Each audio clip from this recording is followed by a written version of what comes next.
You're not afraid of failing. You're afraid of what other people will think of you if you fail. But if you're afraid of that, imagine what they think of you when you aren't even trying. Oh yeah, they aren't. You always have to be the person who roots for you before everyone else does. And it's usually a single clap in the auditorium for a very long period of time. It is a slow clap that's just you rooting for you. When you're built different than everybody else and you have this desire for more and this desire for achievement and this desire to win, everybody else looks at you like you're f***ed up.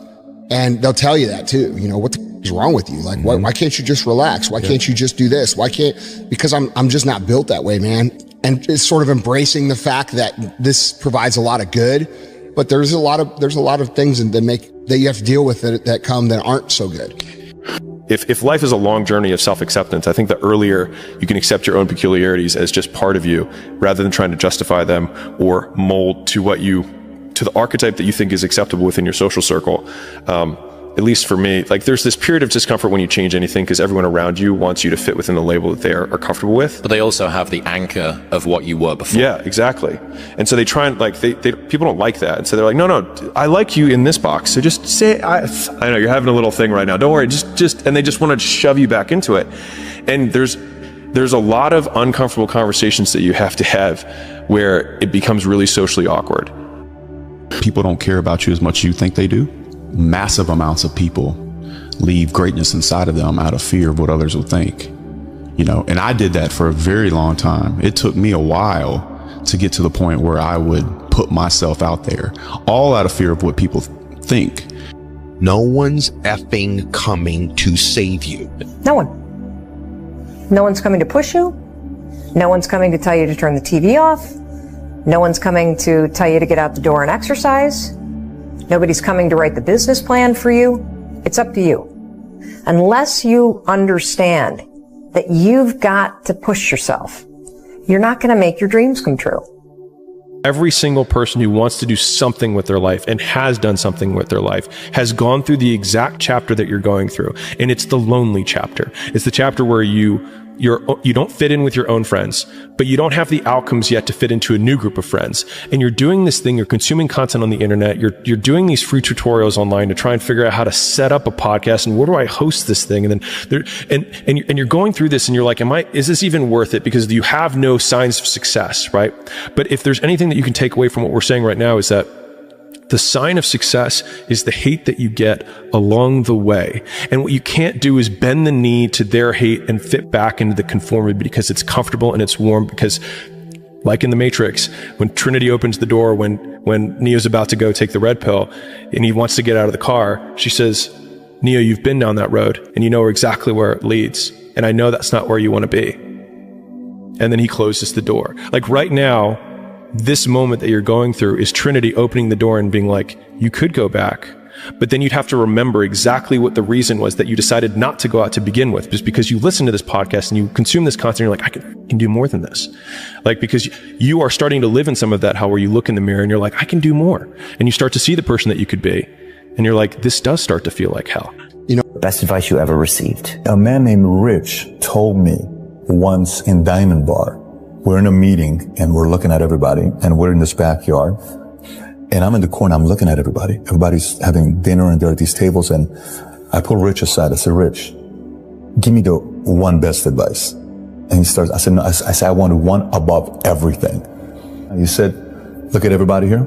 They're all going to read just a few books and learn a few quotes, few titles, few stories to tell from the books they read. And once they make 100, $250,000, they're going to slow down. He said, if you keep out improving these guys consistently, eventually none of these guys will be your competitors. And he was absolutely right. So I came back. I took self-improvement to a whole different level based on what he told me. And it became an obsession. And I noticed, you know what? He was right. I think most people have the potential to be exceptional because most people are peculiar in their own way. They just stifle that because they want to be accepted by most people, but in so doing, never accomplish what they want to do because they conform. And so like if there's probably a lot of things about the world or even your world around you that you're like, this never made sense to me, but then you do it anyways. And I think that a lot of innovation and a lot of what makes people exceptional is feeling, thinking that thought or seeing that thing and then being like, I don't think I'm going to follow that rule anymore. So forgive me, but if you're going to create anything of value in this life, you're going to, even if it's with other people, you're going to have to be willing to be on your own for a bit, to forage on your own, to take walks alone, and then return to people, to your tribe, so to speak, and share with them what you've learned, or maybe even just show up with whatever energy shift has occurred while you were off. It won't get harder. Like, this is the hardest part. And so if you can just make it through this, everything else is downhill. It's not that the things that the dragons are going to slay aren't going to get bigger. They are. But you become so much more equipped to slay them back. And you have so many more allies. You have people in the stands cheering for you. You have the audience. You have all of these other things that are behind you. But in the beginning, it's just you with a stick against a bear. And arguably, that fight is a harder fight to win than beating a dragon when you have a nuclear bomb and 6 nations behind you. And so it's not even like the size of the hardship, it's just also the resources and how few of them you have, and how so much of the beginning is literally burning the one thing you have, which is time, because you have no leverage. You don't have the money to pay other people to help you. You don't have the resources to go get someone no one can learn it for you. It's like there's a lot of the things that we care about a lot. Like, no one can work out for you. Doesn't matter how much money you have. No one can learn skills for you. And so in the early days, it feels so painful because you look around to see who can help you, and then you're like, fuck, it's me again. The energy it requires to start doing something is way more than the energy required to continue doing the thing. And the beginning of doing anything results in the lowest amount of reward, both internal and external, than when you've been doing it for ages. You got to take ownership of what's going on in your life. When you're not where you want to be and you say it's because the boss doesn't like you, or it's because the girl treated you this way, or the guy did this, all those things, you got to take ownership of them. Yeah. And if you're blaming all these other external things, you're not going to make any changes. And that's going to be a problem. Most people walk around parroting other people's words for the vast majority of their lives. And so they basically act as recorders, where they clicked record at one point of their life, and then they click play in another time in their life, and they're just clicking record, play, record, play, record, play over and over again. And it makes sense that people feel alone and they feel like they're acting because they never say what they think. And as a result, they also sound like everyone else because they were never themselves to begin with. That most men live lives of quiet desperation. It's one of my favorite quotes ever because it's true. And I've been that guy. You're just in this world where you just can't wait to just run away. But the only way I could be this person now is if I took that chance when I was 21, when I was dead broke and had my cars repossessed and all that stuff. That's the only way you ever get where you want to go. You have to take a path that's dangerous. And most people want to take the safe path. And the safe path leaves you stuck in quiet desperation almost every time. It's hell. If you haven't gotten what you want, then you're not worthy of it, period. And that's okay. Now you can admit that you suck and improve. Better to know you're bad for a season than pretend you're good for a lifetime. You're not making as much money as you want because you're not as good as you think you are. You're a student and pretending to be a teacher. No students say they feel like frauds for trying to learn. You're a fraud when you get up to teach the class, and you've never done it. There's 1,000 ways to say this, but listen, because I'm only going to say it once. I fought for it because no one gave it to me, because it was just me alone in the gym, me alone in the mirror, me alone in my head. No one did it for me. I worked for it, and I'm never going to let someone else take that from me. I built this shit. Me, brick by brick. And I'll be damned if I let you tear it down just because you don't like the way another talk. Your brain is the most powerful weapon in the world. Once you put away your phones and your computers and all that shit you have nowadays, that's great. We're up to date. Your brain is the only thing you have when you're going through depression, when you're going through hard times, when you're going through death, real life shit. You can't Google that shit, man. You're alone. You're alone. You may have a shrink you're going to, you may have a best friend you're going to, But there's 24 hours in the day where you're alone in this brain, and your brain is talking to you in all kind of ways, and it wants to control you and pull you in these different pockets. If you can't control your own brain and your brain controls you, you're f***ed. You got to tell your brain where you want to go and how you want to go and how you want to get there. You got to control it. If not, it's over. I hear the clock ticking. That's what I hear. And the end is nigh, and time waits for no man. Life goes by, and it goes by quick. Don't waste those years. Don't waste them. Live them. It's like, how far could you take that? If you stopped wasting time, and if you stopped lying, and if you oriented yourself to the highest possible good that you could conceive of, and you committed to that, how much good could you do? Well, I would say, why don't you find out? I was honest. Look at yourself, man. Look at yourself. And it was that day I just got real with myself. And every day I came home, I called the accountability mirror. What am I going to do today to change what I see in this mirror? No one is patient.